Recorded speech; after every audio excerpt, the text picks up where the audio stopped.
at the moment, I think Indian cricket is at a situation where Australian cricket was in the late 90s or early 2000s, where Australia could have fielded 2-3 international sides. I think that's where Indian cricket is at the moment. You can field, 2 teams, and both those teams will do well because they've now set a standard. I mean, I remember Hardik Pandya saying when he was captaining, I think the last T20 in Miami against West Indies, he said, look, we've set a standard as an Indian cricket side now, and it doesn't matter what changes we make to the 11, what changes we make to the personnel, we have to try and adhere to that standard. So I think it's great signs for Indian cricket. In many ways, do you see this Asia Cup India is going to play a couple of matches against Pakistan as some sort of dress rehearsal for the T20 World Cup? Well, no, look, it's an ACC tournament. I don't think they'll look at this as a dress rehearsal for World Cup. They'll look at this as a tournament that they want to win, get another tournament, another trophy in that trophy cabinet, a big trophy in that trophy cabinet.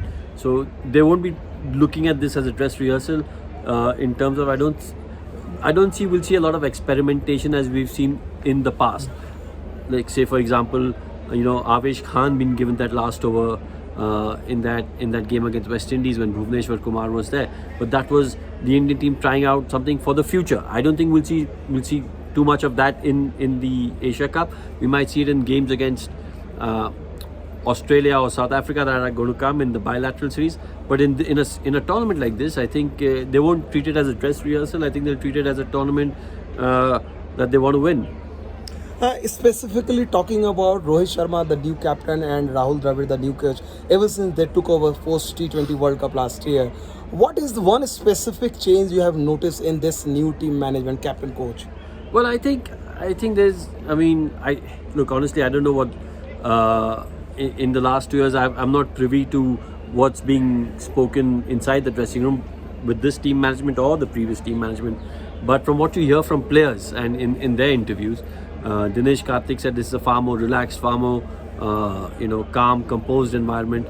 You can also see that they're willing to experiment with a lot of in a lot of situations. Like I said earlier in this interview, Avesh Khan being given the last over. Then we saw Surya Kumar Yadav opening the innings. We've seen in the ODIs against Zimbabwe, even though Rahul Dravid and Rohit Sharma are not here, it's KL Rahul and VVS Lakshman as captain and coach. We've seen Sanju Samson keep in the first 2 games and Ishant Kishan keep in the third game. So again, they're trying different things, and that's good to know. That's good to see. Also, you see a lot of the players getting proper opportunities, not just 1-2 games. They may get they might get a run of 5, 6, 7, 8 games. So that's again an excellent thing and a good thing to see.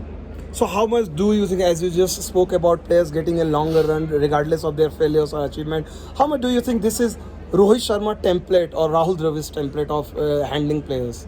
Well, I think I don't know if it's Rohit Sharma or Rahul. Like I said, I'm not privy to what what happens in the dressing room. But from outside, as an Indian fan, you want to see that. You want to see people get enough opportunities, out there, because each and every one of those players that has been picked for India has got talent, has got potential. You don't get to play for India unless you've got talent and potential. I mean, you've got to score runs at whatever level below India that you're playing, and then once you get there, you want to make sure that these kids get enough opportunities to showcase the kind of skills they have. And now I want to specifically speak about Rohit Sharma, because he's someone you have seen him from close quarters since his growing up years.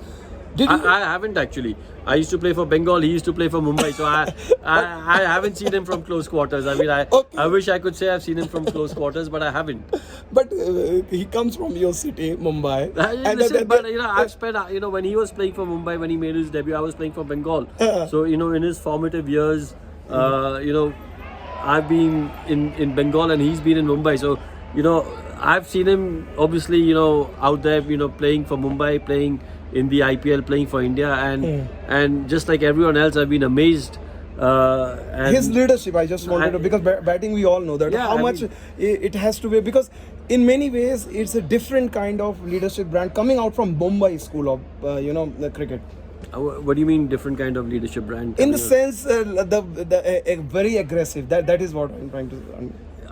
you think he's aggressive as a captain, or you think he's Aggressive. Yeah, so look, aggressive in terms of field placement, in terms of how they want to approach winning a game, and I think that's what you want. At the end result, at the end of the day, is to get that victory under your belt.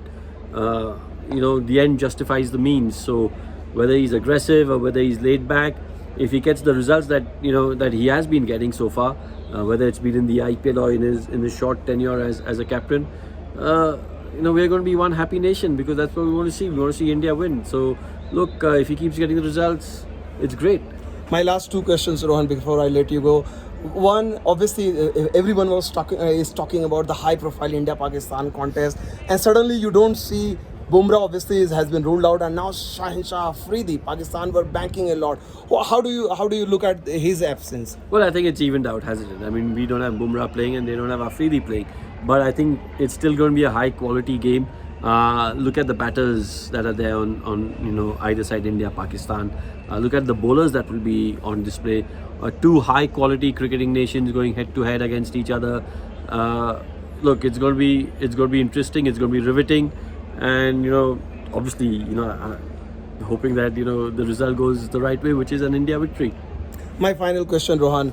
A word on Rishabh Pant and Hardik Pandya. These two, the new brand of Indian cricket. Well, I think they're amazing. I mean, I'm a huge fan of both of them. I think Hardik's captaincy in the IPL and in the few matches that he's led in India has been exceptional. Rishabh, I think, is a phenomenal player. We sometimes tend to overlook what he has achieved in a short span in his international career. You look at his test career. I think he's played 35 test matches. He's got 100, I think, about 5 or 6 hundreds, and he's got about 4 or 5 90s. Now, if you had converted those 90s into hundreds, you would have had about 10 hundreds in 35 test matches, and that is phenomenal. So he's a once in a generation talent. Talent like his doesn't come along, and we as Indian fans, we've got to do everything we can in terms of just not nurturing that talent, because he's well on his way, but making sure we encourage him, and there will be failures along the way, and we don't get on his back when there are failures, because players like him don't come along that easily. Thank you so much, Rohan, for talking to us, and it was a real pleasure talking to you. No problem. Thanks Thank a lot. you. Thanks Thank a you. lot.